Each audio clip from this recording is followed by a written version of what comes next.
Assalamualaikum warahmatullahi wabarakatuh. Salam sejahtera bagi kita semua. Perkenalkan, nama saya Intan Mentari beserta anggota yang lainnya bernama Dia Apriliani, Cynthia Werdianingsih, saya Stefani, Mega Damayanti, saya Imelda Carolina Tetin, saya Risa Rismawati, saya Radi Mulyadi, saya Citra Apriliani, saya Yosa Salma Demora, dan saya Pradana Bintang Syawal. Di pertemuan keempat ini, saya dan anggota kelompok yang lainnya akan mempresentasikan materi pendidikan kewarganegaraan dengan tema Konstitusi Undang-Undang NRI 1945.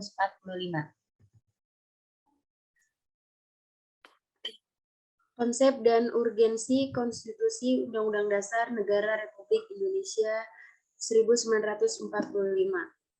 Konstitusi Negara Indonesia adalah Undang-Undang Dasar 1945 yang untuk pertama kali disahkan oleh Panitia Persiapan Kemerdekaan Indonesia atau PPKI pada tanggal 18 Agustus 1945. Dalam tata susunan peraturan perundang-undangan negara, Undang-Undang Dasar 1945 menempati tempatan tertinggi menurut jenjang norma hukum. Undang-Undang Dasar 1945 adalah kelompok aturan dasar atau pokok negara yang berada di bawah Pancasila sebagai norma dasar. Konstitusi adalah seperangkat aturan atau hukum yang berisi ketentuan tentang bagaimana pemerintah diatur dan dijalankan. Oleh karena aturan atau hukum yang terdapat dalam konstitusi itu mengatur hal-hal yang amat mendasar dari suatu negara, maka konstitusi dikatakan pula sebagai hukum dasar yang dijadikan pegangan dalam penyelenggaraan suatu negara. Istilah konstitusi dikenal dalam sejumlah bahasa, misalnya dalam bahasa Perancis dikenal dengan istilah constitution, dalam bahasa Latin atau Italia dikenal dengan istilah constitutio, dalam bahasa Inggris dikenal istilah constitution, dalam bahasa Belanda dikenal istilah konstitusi, dalam bahasa Jerman dikenal dengan istilah Verfassung, sedangkan dalam bahasa Arab digunakan istilah Masyru'iyah. Rianto 2009. Constituer dalam bahasa Prancis berarti membentuk dan pembentukan. Yang dimaksud dengan membentuk di sini adalah membentuk suatu negara. Konstitusi mengandung permulaan dari segala peraturan mengenai suatu negara, atau dengan kata lain, bahwa konstitusi mengandung permulaan dari negara peraturan mengenai negara. Prajodikoro 1970. Pembentukan suatu negara atau menyusun dan menyatakan suatu negara. Lubis 1976. Dan sebagai peraturan dasar mengenai pembentukan negara. Mahmud MD 2001. Pendek kata bahwa konstitusi itu menurut pandangannya merupakan kerangka negara yang diorganisasikan melalui dan dengan hukum yang menetapkan lembaga-lembaga yang tetap atau permanen, dan yang menetapkan fungsi-fungsi dan hak-hak dari lembaga-lembaga permanen tersebut. Konstitusi semacam ini dapat diwujudkan dalam sebuah dokumen yang dapat diubah sesuai dengan perkembangan zaman, tetapi dapat pula berupa a bundle of separate laws yang diberi otoritas sebagai hukum tata negara. Rumusan C.F. Strong ini pada dasarnya sama dengan definisi Bolingbroke, Astin Rianto 2009. Mestikah setiap negara memiliki konstitusi, atau adakah negara yang tidak memiliki konstitusi? Perlunya konstitusi dalam kehidupan berbangsa negara Indonesia. Dari kegiatan menelusuri konsep dan urgensi konstitusi bagi kehidupan berbangsa dan bernegara, tentu saja Anda dapat menemukan persoalan dalam bentuk pertanyaan yang harus dijawab lebih lanjut. Untuk menjawab pertanyaan-pertanyaan tersebut, kita perlu memulainya dari penelusuran historis dengan memahami pandangan Thomas Hobbes tahun 1588 sampai 1879. Dari pandangan ini, kita akan dapat memahami mengapa manusia dalam bernegara membutuhkan konstitusi. Menurut Hobbes, manusia pada status naturalis bagaikan serigala, hingga timbul adagium homo homini lupus, atau man is a wolf to his fellow man. Artinya yang kuat mengalahkan yang lemah. Lalu timbul pandangan bellum omnium contra omnes, atau perang semua lawan semua. Hidup dalam suasana demikian pada akhirnya menyadarkan manusia untuk membuat perjanjian antara sesama manusia yang dikenal dengan istilah factum unionis. Selanjutnya, timbul perjanjian rakyat menyerahkan kekuasaannya kepada penguasa untuk menjaga perjanjian rakyat yang dikenal dengan istilah factum subjectionis. Dalam bukunya yang berjudul Leviathan 1651, ia mengajukan suatu argumentasi tentang kewajiban politik yang disebut kontrak sosial yang mengimplikasikan pengalihan kedaulatan kepada primus inter pares yang kemudian berkuasa secara mutlak atau absolut. Primus inter pares adalah yang utama di antara sekawanan atau kumpulan, atau orang terpenting yang menonjol di antara orang yang derajatnya sama. Pemikiran Hobbes tak lepas dari pengaruh kondisi zamannya, Zeitgeist-nya, sehingga ia cenderung membela monarki absolut atau kerajaan mutlak dengan konsep divine right, yakni yang menyatakan bahwa penguasa di bumi merupakan pilihan Tuhan, sehingga ia memiliki otoritas yang tidak tertandingi.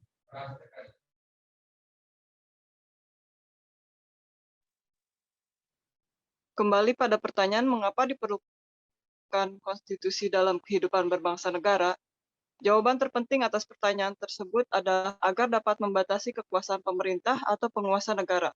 Sejarah tentang perjuangan dan penegakan hak-hak dasar manusia, sebagaimana terumus dalam dokumen-dokumen di atas, berujung pada penyusunan konstitusi negara. Konstitusi negara di satu sisi dimaksudkan untuk membatasi kekuasaan penyelenggaraan negara, dan di sisi lain untuk menjamin hak-hak dasar warga negara. Seorang ahli konstitusi berkebangsaan Jepang, Naoki Kobayashi, mengemukakan bahwa Undang-Undang Dasar membatasi dan mengendalikan kekuasaan politik untuk menjamin hak-hak rakyat. Melalui fungsi ini, Undang-Undang Dasar dapat memberi sumbangan pada perkembangan dan pembinaan tatanan politik yang demokratis. Rianto, 2009.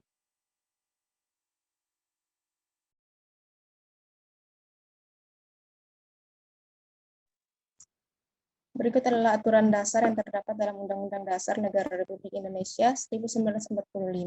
Yang terlihat di slide adalah aturan dasar dari yang pertama dari nomor 1 sampai nomor 12. Semua pasal tersebut berisi aturan dasar yang mengatur kekuasaan presiden, baik sebagai kepala negara maupun kepala pemerintahan. Sebagai kepala negara, presiden adalah simbol resmi negara Indonesia di dunia. Sebagai kepala pemerintahan, presiden dibantu oleh wakil presiden dan menteri-menteri dalam kabinet, memegang kekuasaan eksekutif dan melaksanakan tugas pemerintahan sehari-hari. Aturan-aturan dasar dalam Undang-Undang Dasar Negara Republik Indonesia tahun 1945 tersebut merupakan adanya pembatasan kekuasaan pemerintahan di Indonesia. Tidak dapat kita bayangkan, jadi bagaimana jadinya jika kekuasaan pemerintahan tidak dibatasi. Tentu saja penguasa akan memerintah dengan sewenang-wenang. Mengapa demikian? Tentu ingat tentang hukum besi kekuasaan bahwa setiap kekuasaan pasti memiliki kecenderungan untuk berkembang menjadi sewenang-wenang. Seperti dikemukakan oleh Lord Acton, power tends to corrupt and absolute power corrupts absolutely.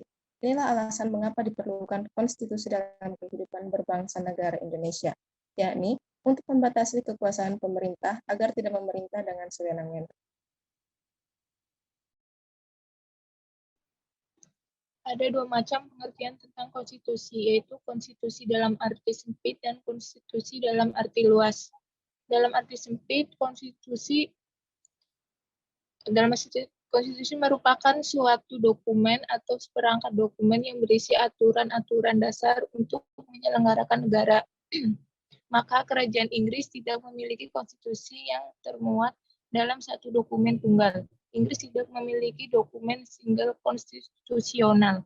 Konstitusi Inggris adalah himpunan hukum dan prinsip-prinsip Inggris yang diwujudkan dalam bentuk tertulis dalam undang-undang, keputusan pengadilan, dan perjanjian.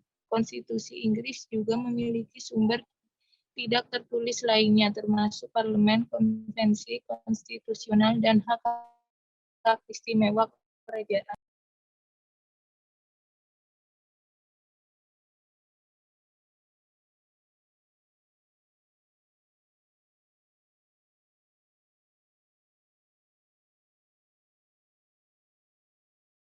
Seperti penjelasan slide, pada pertengahan 1997 negara kita dilanda krisis ekonomi dan moneter yang sangat hebat. Krisis ekonomi dan moneter yang melanda Indonesia ketika itu merupakan suatu tantangan yang sangat berat. Akibat dari krisis tersebut adalah harga-harga melambung tinggi, sedangkan daya beli masyarakat terus menurun. Sementara itu, nilai tukar rupiah terhadap mata uang asing, terutama dolar Amerika, semakin merosot. Menyikapi kondisi seperti itu, pemerintah berusaha menanggulanginya dengan berbagai kebijakan. Namun, kondisi ekonomi tidak kunjung membaik. Bahkan, kian hari semakin bertambah parah. Krisis yang terjadi meluas pada aspek politik. Masyarakat mulai tidak lagi mempercayai pemerintah. Maka timbullah krisis kepercayaan pada pemerintah. Gelombang unjuk rasa secara besar-besaran terjadi di Jakarta dan di daerah-daerah. Unjuk rasa tersebut dimonitori oleh mahasiswa pemuda dan berbagai komponen bangsa lainnya. Pemerintah sudah tidak mampu lagi mengendalikan keadaan, maka pada tanggal 21 Mei 1998, Presiden Soeharto menyatakan berhenti dari jabatannya. Berhentinya Presiden Soeharto menjadi awal era reformasi tanah air. Dinamika dan tantangan kehidupan berbangsa negara Indonesia. Pada awal era reformasi pertengahan 1998, muncul berbagai tuntutan reformasi di masyarakat. Tuntutan tersebut disampaikan oleh berbagai komponen bangsa, terutama oleh mahasiswa dan pemuda. Beberapa tuntutan reformasi itu adalah mengamandemen UUD NRI 1945, menghapuskan doktrin duifungsi Angkatan Bersenjata Republik Indonesia, menegakkan supremasi hukum, penghormatan hak asasi manusia, serta pemberantasan korupsi, kolusi, dan nepotisme. Melakukan desentralisasi dan hubungan yang adil antara pusat dan daerah, mewujudkan kebebasan pers, dan mewujudkan kehidupan demokrasi.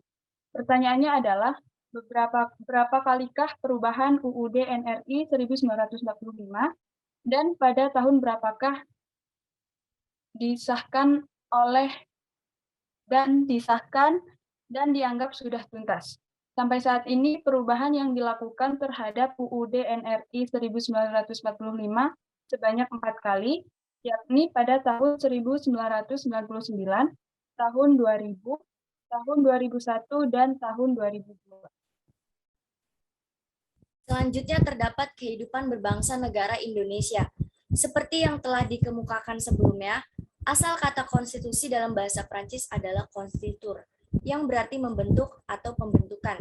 Yang dimaksud dengan membentuk di sini adalah membentuk suatu negara. Oleh karena itu, konstitusi berarti menjadi dasar pembentukan suatu negara.